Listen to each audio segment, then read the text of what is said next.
¿Cómo están? Bienvenidas, bienvenidos a Consultorio MOA. Yo soy Julio Luis García y hoy como en cada episodio, hoy como en cada emisión, los saludo con muchísimo gusto y con mucho placer de poder coincidir en esta plataforma y en este espacio. Estamos en septiembre y para muchos un poco en broma, pero un poco en serio, un poco con juego, pero también de repente con miedo y con temor. Hablamos de que septiembre es el mes de los sismos en México, ¿no? O sea, hasta el cansancio, el Servicio Sismológico Nacional, hasta el cansancio, los expertos de geofísica han dicho que los sismos son imposible predecirlos, que no podemos saber cuándo es la temporada, no hay una temporada, septiembre no lo es, pero lo que nos dice la evidencia es que los últimos septiembres ha temblado. Y ha temblado el 19 de septiembre, casi después del macrosimulacro que hacemos en el país. Y sea cierto o no, sea real que no es posible predecirlo, lo que sí es seguro es que va a temblar. Exacto. En septiembre, en octubre, en noviembre, en diciembre, se revisaron las estadísticas y diciembre es el mes con mayor número de sismos arriba de 6 puntos. Perceptibles. Perceptibles. Porque sismos hay todos los días. Y les quiero presentar esta voz que ustedes ya están escuchando, que ya ha sido un invitado recurrente a Consultorio MOA, pero es un gran experto. Es licenciado en Enfermería y Obstetricia por la UNAM. Es CEO y director de Grupo Salvando Vidas. Es colaborador en la Alianza contra la Muerte Súbita Cardíaca,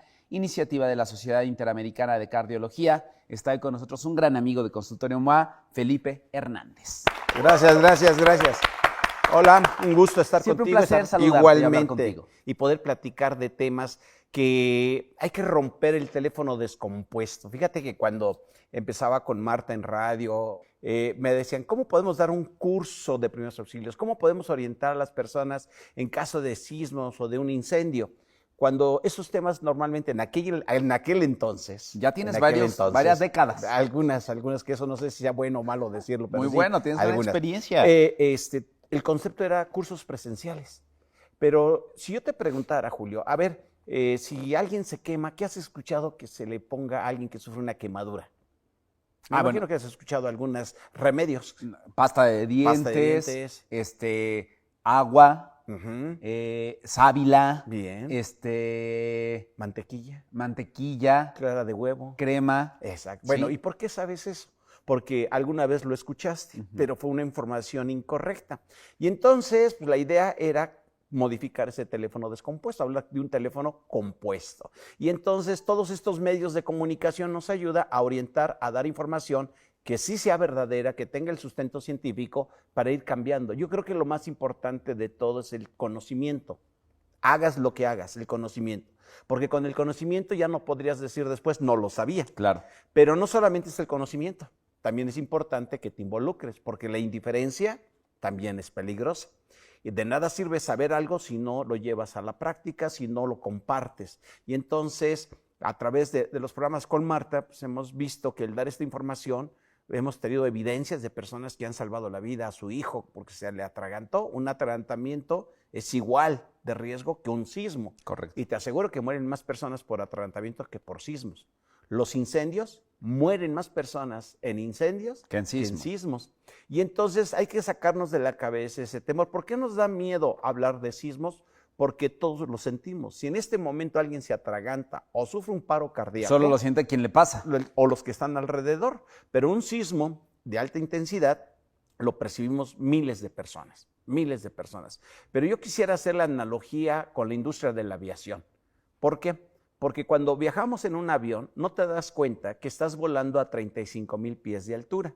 Y si el avión cae, ¿cuáles son las posibilidades de sobrevivir? No hay. Ninguna. No hay. Ninguna. Pero ¿por qué el transporte aéreo se considera el transporte más seguro?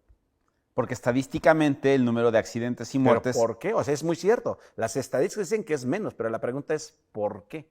Pues porque le han invertido muchísimo a la seguridad. ¿Hay mantenimiento? Sí. ¿Hay capacitación? Sí. ¿Hay práctica? Sí. Y si hacemos eso y además, en cualquier área... déjame agregar algo. Sí. A ver, los que hemos tomado más de 3 vuelos en nuestra vida, cada vuelo que te subes hay una demostración de qué hacer en caso de emergencia. Y la segunda, si yo te hago esta seña, soy el sobrecargo, te hago esta seña o te hago esta seña, que estoy marcando. Salidas de emergencia. Ya no necesité decirlo. Tu cerebro sabe que estás en automático en un avión y que estas señas son salidas de emergencia. Pero si alguien nunca ha volado y yo le hago estas señas, ¿qué crees Sí, que no interprete? vas a ver nada. A lo mejor le huele las axilas. O me pongo a rezar, ¿no? Me pongo a rezar. Entonces, el conocimiento, por eso te digo que es indispensable. La otra es de que alguna vez han omitido decirte cómo se coloca un cinturón de seguridad en un avión. Nunca. Y es difícil colocarse un cinturón. Es lo más fácil. Y a pesar de ello, nunca van a decir cómo se debe de colocar, nunca van a dejar de decirlo.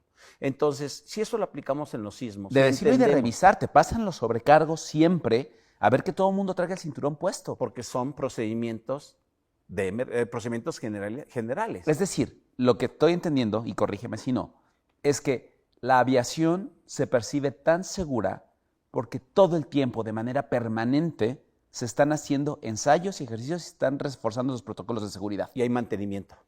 Ahora imagínate que vas a volar y te asomas por la ventana y está un ojalatero enderezando el ala del avión. ¿Te quedarías en ese avión? No. O la ventana está pegada con silicón. Con silicón. No, o bueno. el piloto le están dando café porque está tomado. O sea, siempre hago ese ejemplo porque tú me dices, pues, por lógica no me subes. Claro que no. Por lógica no dejo que mis hijos viajen en ese avión. Pero sabes que en ese tipo de avión estamos volando en cuestión de sismos, de incendios o de temas de atragantamiento o paros cardíacos. Así de vulnerables somos. Y obviamente todos los días tiembla. Vivimos en un territorio en donde hay una falla geológica y por lo tanto los sismos es parte de la naturaleza porque el planeta está vivo. Entonces no va a ser posible evitar los sismos.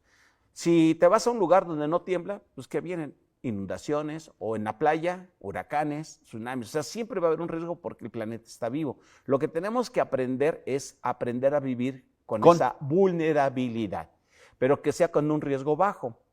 ¿Hay posibilidades que un avión caiga?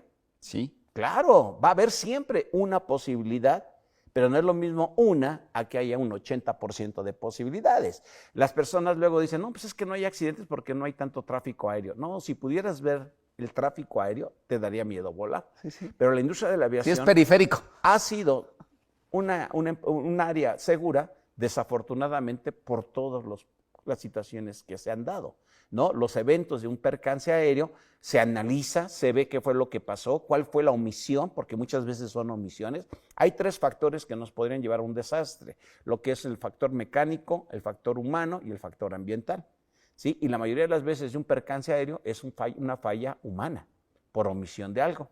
Entonces se ha invertido mucho dinero para evitar que esto vuelva a suceder y por eso cada vez es más seguro volar. Es más seguro, pero eso no significa que no pudiera. Si en este momento te cae un rayo aquí, ¿qué sería? Mala suerte. Pero eso sería un accidente porque no se puede predecir. Un sismo, ¿podríamos decir que es un accidente?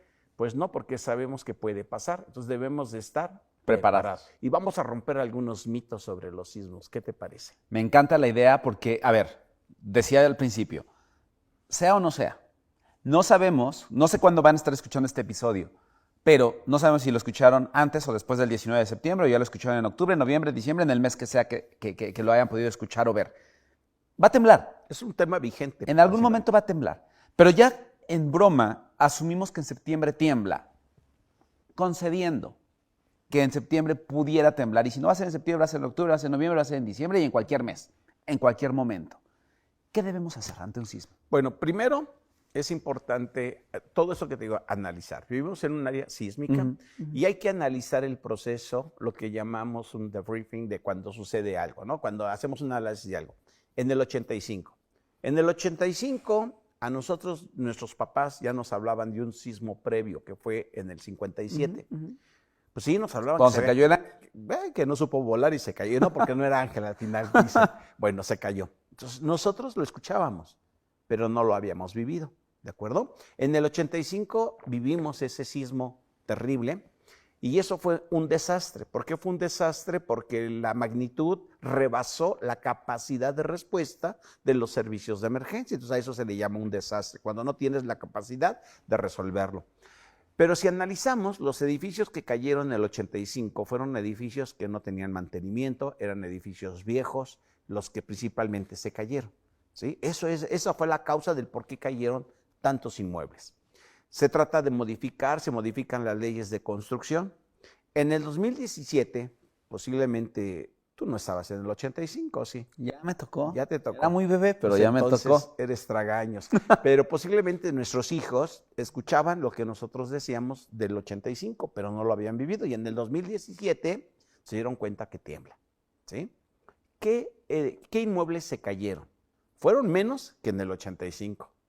Fueron inmuebles que tenían dos cosas: falta de mantenimiento, habían quedado con daños del 85 y no se corrigieron, o hubo fraude en la construcción.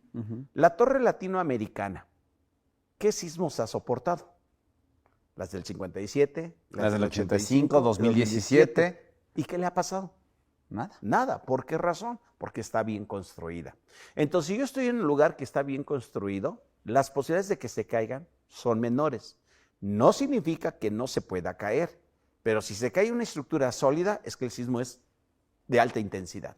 Pero primero tengo que entender si en el lugar donde me encuentro es un lugar que ha soportado sismos anteriores de alta intensidad, estoy en un área de menor riesgo. Es lo primero que tengo que entender. Por lo tanto, la pregunta es, ¿salgo o no salgo cuando hay un sismo? Si está temblando adentro de tu casa, seguro que está temblando afuera de tu casa. Entonces, si adentro estás con menos riesgo, ¿para qué te vas a un lugar de mayor riesgo? Entonces, lo que tengo que hacer es un análisis de vulnerabilidad. ¿Qué es ese análisis de vulnerabilidad? Es que tienes toda la razón. A ver, siempre en automático, cuando suena la alerta sísmica o cuando empecemos a sentir el temblor, la respuesta casi automática de las personas es salir. Porque estás anclado y es generalmente, a una respuesta negativa. Correcto, y generalmente salir corriendo.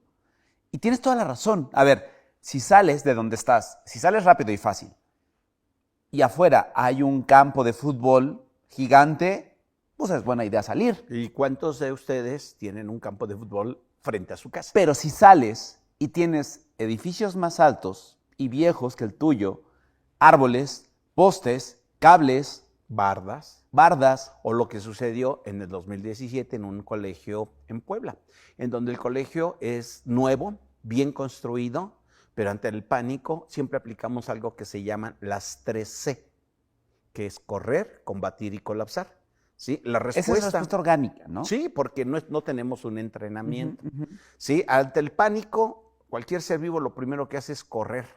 ¿Sí? Hay quienes tanto es el pánico que se colapsan, o sea, se congelan, y hay otros que combaten, o sea, no me importa quién está ahí, yo lo aviento porque lo que quiero es sobrevivir. Son 3 acciones que se van a eliminar si tienes la capacitación y tienes la práctica.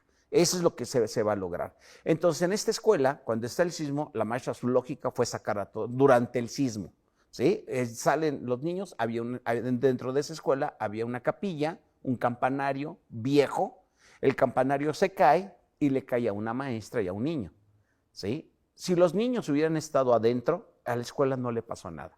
Entonces es ahí donde tenemos que analizar en dónde tengo menor riesgo, adentro o afuera. Y estoy diciendo menor riesgo, porque siempre va a haber un riesgo. Y la pregunta es, si tienes un 2% de posibilidad de que sobrevivas, utiliza ese 2%. Porque si el 99% es de que no sobrevivas porque al salir se vino la barda de al lado, pues entonces la lógica que te indicaría, quédate con ese 2%. Pero tenemos que analizarlo, tenemos que entenderlo para poderlo llevar a la práctica. A ver, pensando sobre todo en los que vivimos en Ciudad de México o en grandes ciudades, porque además nos escuchan en todo el país y en otras partes del mundo. Si ustedes viven en una parte del mundo donde no hay sismos, de verdad, gracias, ahí quédense, no se muevan. Pero a lo mejor tienen otras. Pero tienen otras cosas y luego hablaremos de esas cosas. Porque además también en el propio país hay inundaciones, hay muchos otros tornados, inundaciones. Totalmente. Pensemos en la gente que vive en territorios sísmicos, un poco empezar a delimitar cómo encontramos o cómo detectamos que nuestro entorno sea el de menor riesgo. Y ya estoy corrigiendo conceptos. Yo no estoy diciendo el más seguro. Estoy diciendo el de menor riesgo porque bien dices ¿Volar es un riesgo? 100%. Sí, pero es un riesgo controlado. 100%. Bien. ¿El sismo es un riesgo?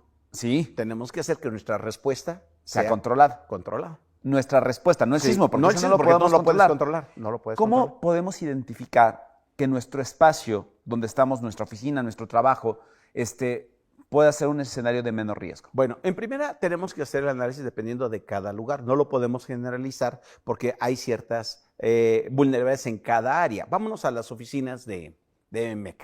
Que además las Sí. conocen bien, Las todos los que conocen las bien. han visto a través de nuestros videos y redes sociales y demás.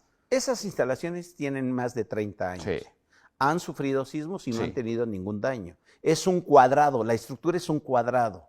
¿Qué tendrá mayor resistencia? ¿Un cuadrado o una barda? Un cuadrado. Un cuadrado. Tienes mayor soporte. Por lo tanto, hoy tenemos que entender que los sismos no tienen palabra. Porque después del 85 se empezó a hablar que el tiempo de respuesta con la alerta sísmica teníamos un promedio de 59 segundos, porque era lo que se calculaba que llegara la onda sísmica de las costas de Guerrero a la Ciudad de México. Entonces todo estaba desarrollado a través de 59 segundos.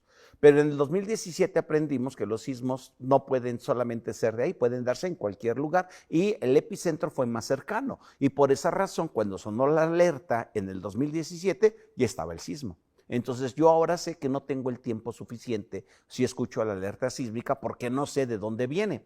Hay aplicaciones que están disponibles y que te dicen el tiempo que tardaría el sismo en el lugar donde tú te encuentras. Entonces lo ideal sería tener eso. Primero, mi estructura es sólida, por lo tanto quizás no tenga que salir. Si suena la alerta sísmica y yo veo el tiempo promedio que te llegue, tiempo promedio 15 segundos. Si sé que en 15 segundos no voy a salir, tengo mayor riesgo tratando de salir y si todos piensan lo mismo, se convierte en un caos. Si yo tengo personas adultas mayores o tengo niños y hay escaleras, todos los demás que bajen, acuérdate de correr, combatir y colapsar. Las personas corren, te empujan. Vas a tener mayor riesgo, no por el sismo, sino por el De que te pánico de las empujen, personas. claro. ¿Sí? Entonces, ver. tu escasa ha resistido, estás en una zona de menor riesgo. Eso me importa mucho porque, a ver, habrá algún porcentaje importante de los que nos están viendo o escuchando que vivan en un edificio nuevo, que pues tendrán que ver. Pero habrá muchos que vivan en un edificio que ya estuvo en el 85, que ya estuvo en el 2017, un edificio o una construcción que ya soportó esos dos sismos. ¿Es fuerte o se va debilitando con los sismos? No, esa parte que te es que cada golpe lo va a debilitar. No, porque tienes que ver, hay señales. Hay señales visibles de peligro, que es cuando la estructura de soporte está dañada, columnas, traves están dañadas. Tú ves ahí que está cuarteado, pues tienes que pedirle la asesoría a un experto. Nadie, no, sí, yo creo que sí aguanta, no es de creer, sino, pero estás viendo algo que realmente tiene un daño estructural. Ok, si ustedes viven en un edificio que ya soportó el sismo del 85 y del 17 y se ve bien entero y sin problema, Tú lo conoces. están en un lugar seguro. En un lugar de menor riesgo. De menor riesgo, de correcto, menor riesgo, correcto. De menor riesgo, Ahora, exacto. si viven, y estoy pensando en estos grandes edificios de la colonia Doctores, que unos se cayeron y otros los reforzaron con placas de acero, los reforzaron con trave. ¿Es un edificio o una construcción reforzada también se puede considerar de menor riesgo? Sí, porque si está reforzada y reforzaron la estructura, tienes una estructura de mayor resistencia. No es lo mismo que sea un vaso de cartón a que le pongas alrededor estructura metálica que le va a dar mayor soporte. Claro. Entonces eso te indicaría que tu riesgo es menor.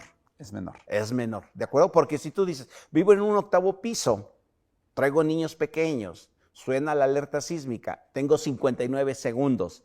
Oiga, si usted en 59 segundos va a estar y se va a poner en un lugar de menor riesgo, hágalo.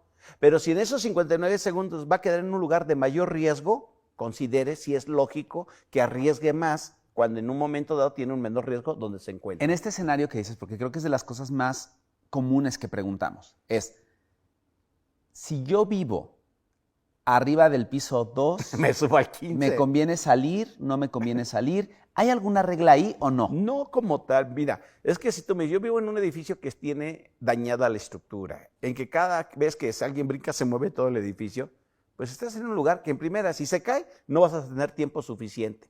La física no miente, ¿sí? Si yo ahí agarro un cuaderno y lo dejo caer, va a caer a una velocidad de 9.2 metros por segundo. Entonces nunca vas a tener el tiempo suficiente para salir. Ahora, en los edificios que se han caído, las personas que tratan de salir, ¿en dónde reciben el golpe de la losa? En la En cabeza. la cabeza. Entonces ahí tienes menos posibilidades de sobrevivir y esto lo vimos en los edificios de Álvaro Obregón. Álvaro Obregón, ¿sí? Las personas que sobrevivieron, una de ellas un señor, él decía que a todos los repegaron a la pared, todos estaban pegados a la pared. Dice, alguien me empujó, quizás fue la misma intensidad del sismo, y él cae. Cuando él va cayendo, ve que como toda la losa se viene. Todos los que estaban de pie recibieron el golpe en la cabeza.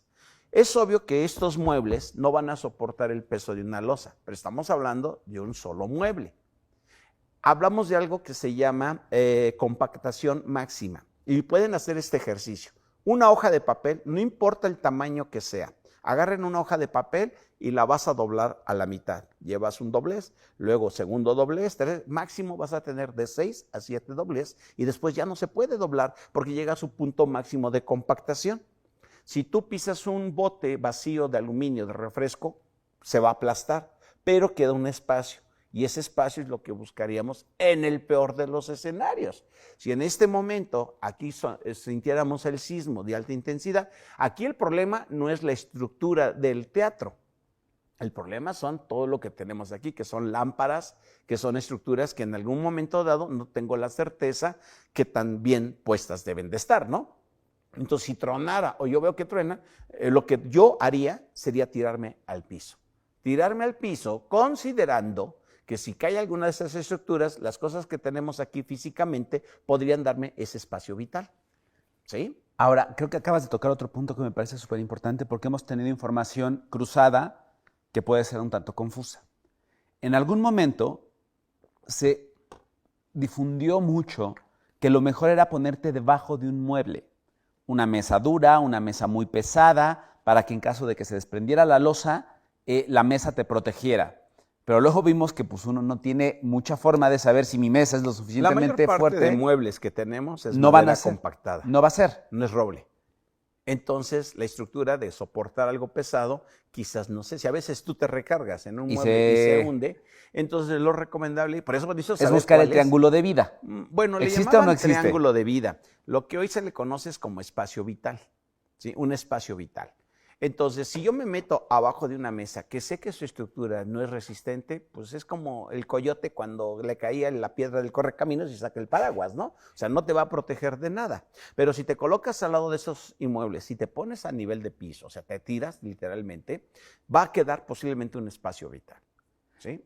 Es decir, por ejemplo, nosotros acá en las oficinas de MMK Group tenemos unas mesas que son unas estructuras de metal cuadradas. Ajá. La madera debe ser roble porque es una cosa de 15 centímetros de grosor, durísima. Alguien se puede literal parar a bailar encima de la mesa y esa mesa ni parpadea. Claro, ese es un buen lugar. Es un buen lugar. ¿Sí? Si estás en tu casa, en tu cama, no te pongas abajo de la cama. No. Ponte al lado de la cama. Para que si ya caer la losa, por más que la cama se compacte, un espacio va a dejar.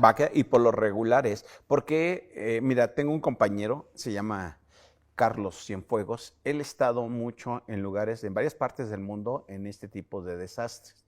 Y las personas que ha encontrado vivas son las personas que quedan a nivel de piso, ¿sí? Hay personas que las sillas, los bancos, la cama, dieron el espacio para que pudiera tener ese espacio vital.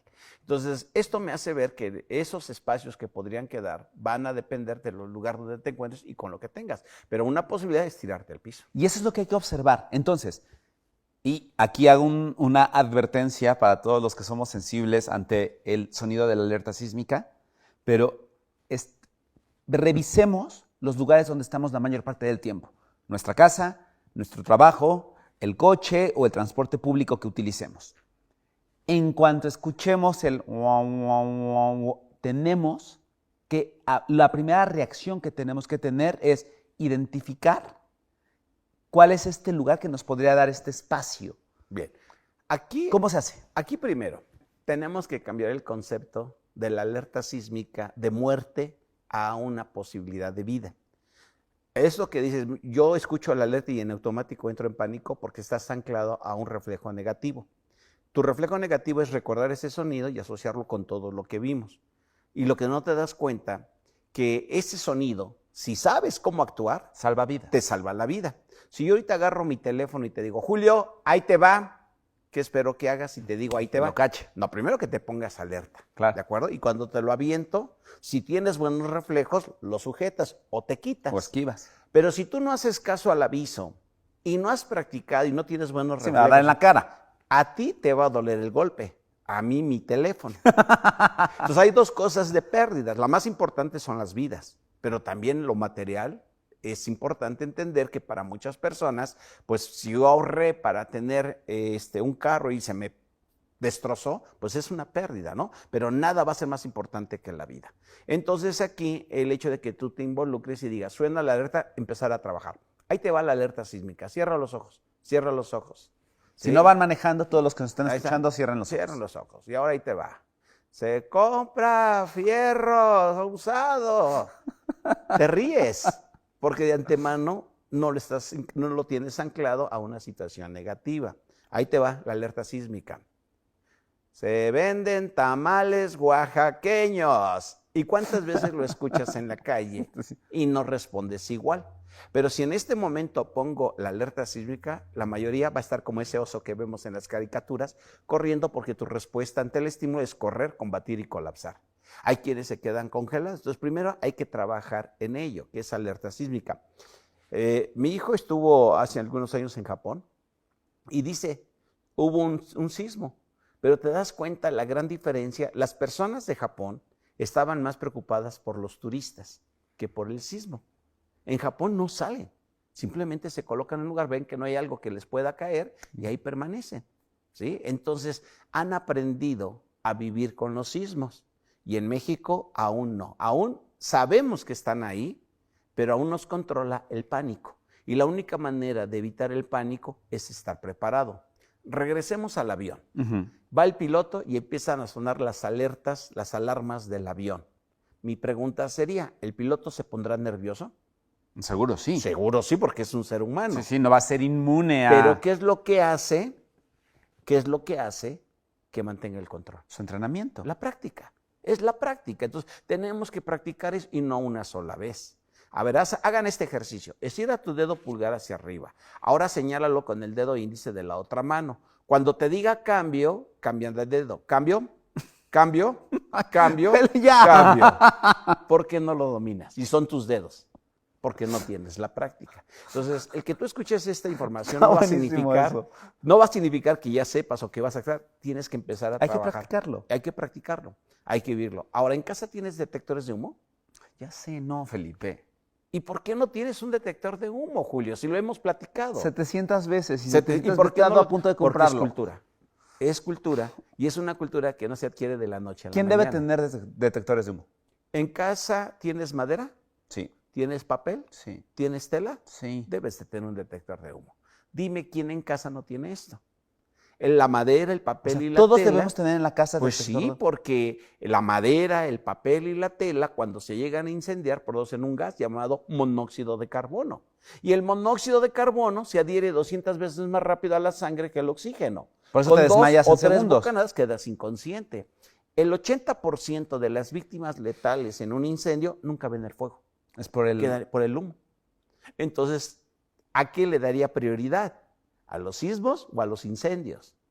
Hoy en la mañana hubo un incendio donde falleció una persona porque se intoxicó. Si hubiera habido detectores de humo, posiblemente se hubiera salvado. A ver, ya continuando esto, ¿dónde se ponen los detectores de humo? Porque yo pensaría en la cocina. Y un día te pregunté y me dijiste, a ver, no.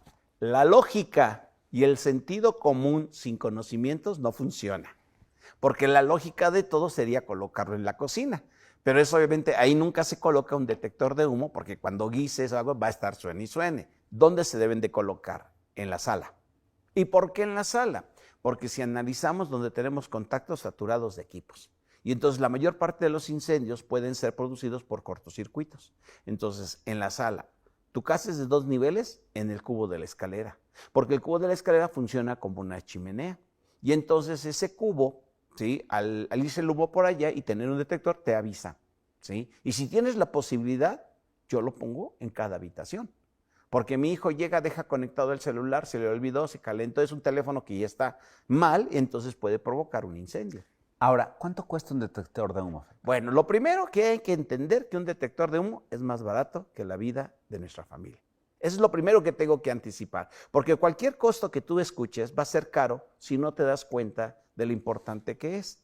En la tragedia de la guardería ABC, tristemente esa situación que pudo haber sido prevenible, si hubiera habido detectores de humo, posiblemente más niños se hubieran salvado.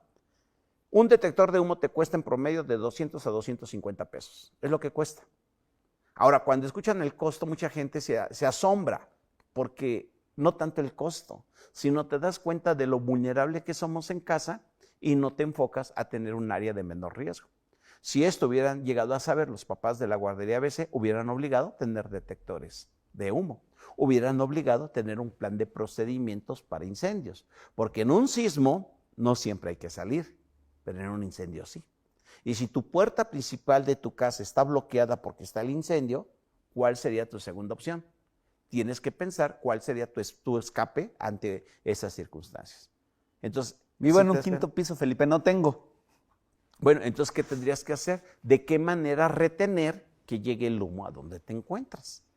O sea, hay posibilidad, y vuelvo a decir, no el hecho de decirlo, lo primero que la gente, no me digas porque me va a pasar. Pues es que quieres tapar el sol con el dedo. O sea, tu riesgo lo tienes ahí. Si tienes una estructura eléctrica vieja, de mala calidad, tienes ahí la lámpara que le pones el alambrito para que quede, pues ahí tienes un riesgo.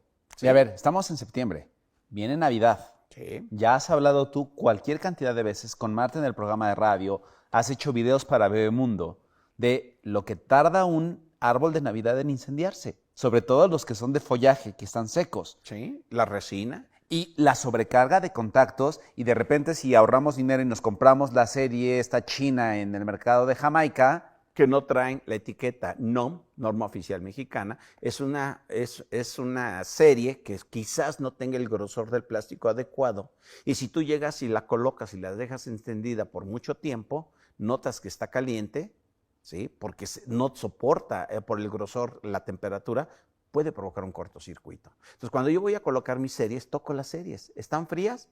Las puedo seguir, sé que son buenas. Están calientes, cuidado, porque tienes ahí un material que al sobrecalentarse podría derretirse el plástico, provocar un cortocircuito, la resina del árbol se prende más rápido. Y esto no quiere decir que no pongas árbol. No, lo que tienes que decir es que tenemos que crear una cultura de seguridad. Y ojo, con este tip que nos acaba de dar Felipe, que podemos comprobar todos, ahorita es más, pónganle pausa a este consultorio y vayan a hacerlo.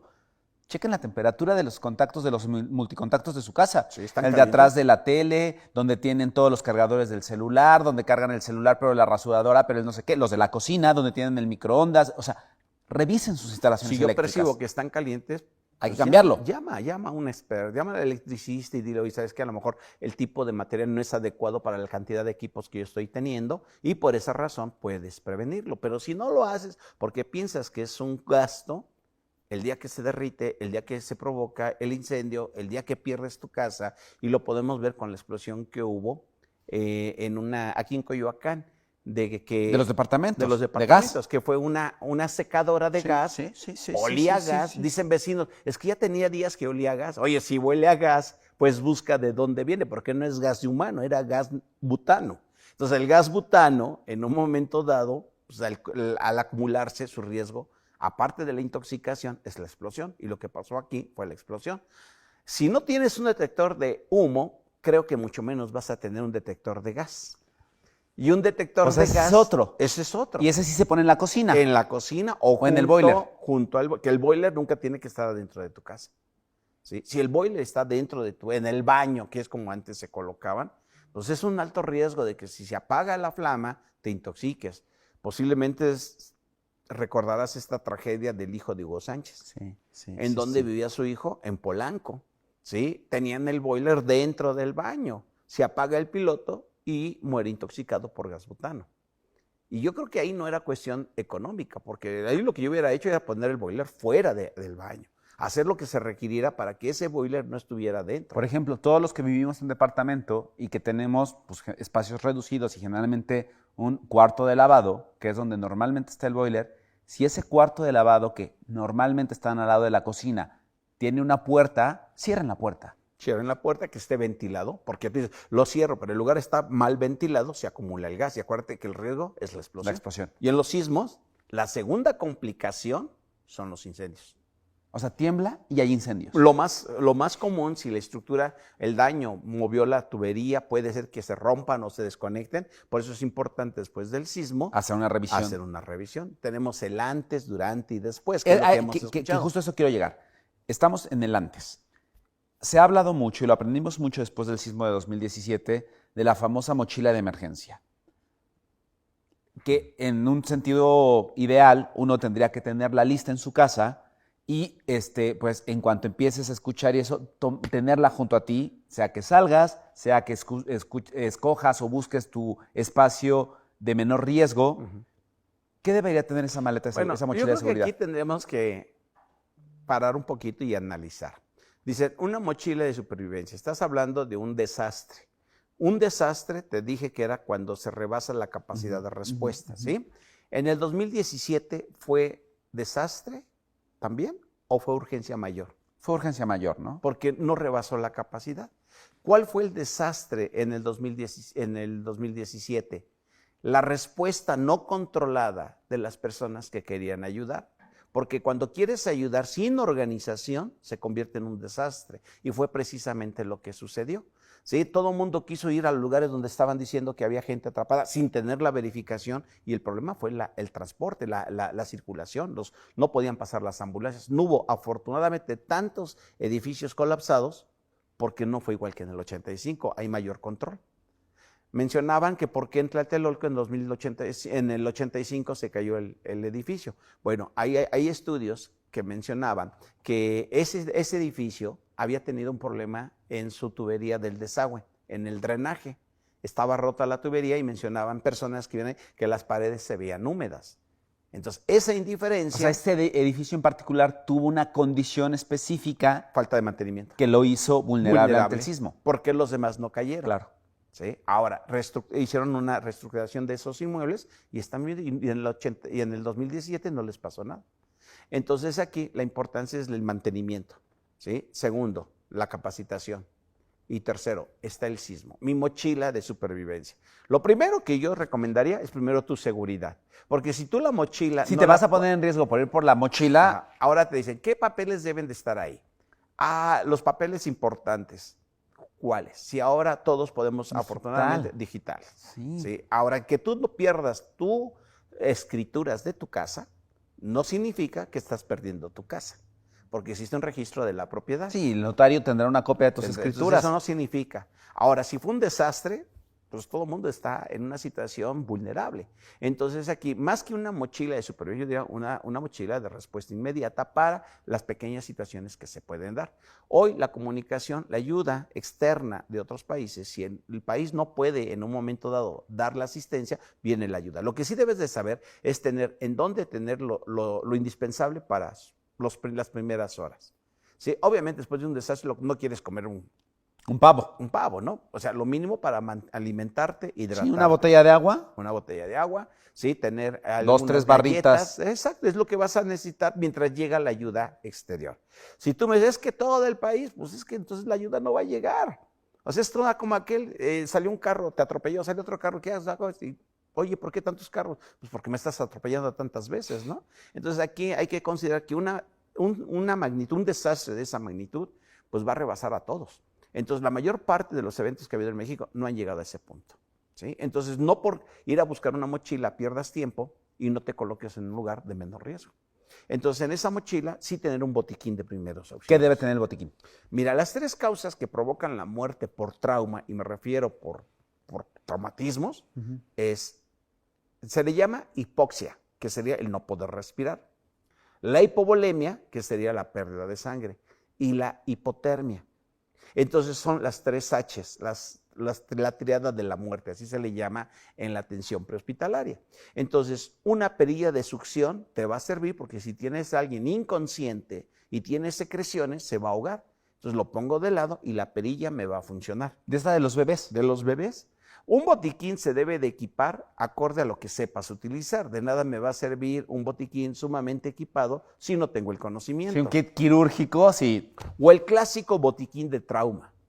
El que abres y es un trauma porque no trae nada de lo que debe de traer. Que siento que todos tenemos eso. Los botiquines de curación traen alcohol, mertiolate, agua oxigenada y curitas. ¿Y vendas? Cosas que en un evento de magnitud de una urgencia mayor no va a ser suficiente. Entonces aquí tu perilla de succión para secreciones, considerando las funciones vitales. La segunda sería gasas o compresas, aunque lo ideal hoy es tener un torniquete táctico o saber improvisar un torniquete. En el 17 una persona quedó atrapada, todo el mundo quiso ayudar, lo que nunca consideraron que el peso de la losa en sus piernas, ¿sí?, al momento de liberarlo, pues provoca una descompensación. En ese tipo de situaciones, ¿qué se recomienda hacer? Colocar torniquetes y luego quitar la losa. ¿Sí? Vimos desafortunadamente el caso de esta señorita que la asaltaron, se murió desangrada. Entonces aquí un torniquete hubiera sido, no lo tienes, ¿cómo lo improvisas? Y si yo te digo, piensa en la improvisación de un torniquete, ¿a tu mente qué viene? ¿Qué utilizarías? ¿Tu lógica qué te dice? Pues algún suéter o alguna manga para amarrar. O el cinturón. O el cinturón. Pero el cinturón nunca te va a funcionar si es un cinturón de cuero, porque tiene un punto máximo de torsión y va a llegar a un punto en que no te va a hacer presión. Entonces, sí, un pedazo de tela sería funcional, no agujetas, no medias, ¿sí? Pero sí un pedazo de tela puede ser. Sí, la manga de un suéter, la manga de una sudadera. Ahora, en tu botiquín, pues no se te olvide tijeras, porque cómo le rompes la manga al suéter y es grueso, ¿no? Entonces perilla de succión. Bien. Alcohol, mertiolate. No. Alcohol y mertiolate no para la emergencia. Ok. No para la. Acuérdate que la emergencia es aquello que ya emergió y que pone en riesgo la vida. La vida. Entonces, si tengo a alguien con una hemorragia severa, ¿sí? Lo primero es tener con qué parar el sangrado. Lo ideal sería tener un torniquete táctico o cómo improvisarlo. Cuando hay pérdida de sangre, ¿sí? Puede llevarnos a algo llamado estado de shock. Entonces, en tu botiquín debe de haber una sábana térmica. ¿Has visto en las películas cuando hay un accidente mayor, llegan los padres y les dan inmediatamente una frazada? Bueno, porque la pérdida de temperatura puede acelerar el estado de shock. Entonces, una sábana térmica que te ocupa un espacio muy pequeño. Sí, que es como un aluminio, ¿no? Exacto. Entonces, yo en mi botiquín, lo que nunca falta, o en mi portafolio cuando salgo, es mi perilla de succión, mi torniquete táctico. Y no porque voy pensando y viendo a ver quién se cae, quién se accidenta. No, o sea, simplemente esperando nunca utilizarlo, pero es mejor tenerlo, ¿no? Ya de ahí vendría material extra, porque yo te podría decir para una persona que tiene una herida, lavar la herida, antisépticos, aguas para lavarla, una botellita de agua también en tu botiquín es funcional. Entonces vas a meterle al botiquín lo que tú sepas usar. Si yo te digo ahorita, ¿sería recomendable que el botiquín tenga un glucómetro para medir la glucosa? Por supuesto, pero si no lo sabes usar, sí, no, te va a estorbar. Oye, ¿un baumanómetro sería recomendable? Sí, porque la hipertensión es una de las urgencias médicas más comunes y mucha gente no sabe que es hipertensa. Entonces cuando dices, ay, se le bajó la presión, ¿sí? Y, oye, ¿cómo sabes? Porque está pálida. Bueno, a lo mejor se le bajó la glucosa. Y el error que cuando se baja la presión, lo primero que te dicen, dale un refresco. Cuando el problema no es de glucosa, el problema es de presión. Y a alguien que se le baja la presión, se te puede desmayar. Y si se desmaya y tiene secreciones, ¿qué utilizarías primero? La perilla. La perilla de succión. La persona que se le baja la presión se pone fría y empieza a temblar. ¿Qué utilizas? Sábana. Sábana térmica. Ponme cualquier evento. Siempre vas a necesitar eso. Ese equipo es el que no te debe de faltar. Me encanta. Y ya de ahí vamos a irlo armando dependiendo lo que sepas usar. Marta me decía en broma, porque a mí me dice, oye, ¿y a poco tú traes un día en tu carro? Sí. ¿Y por qué?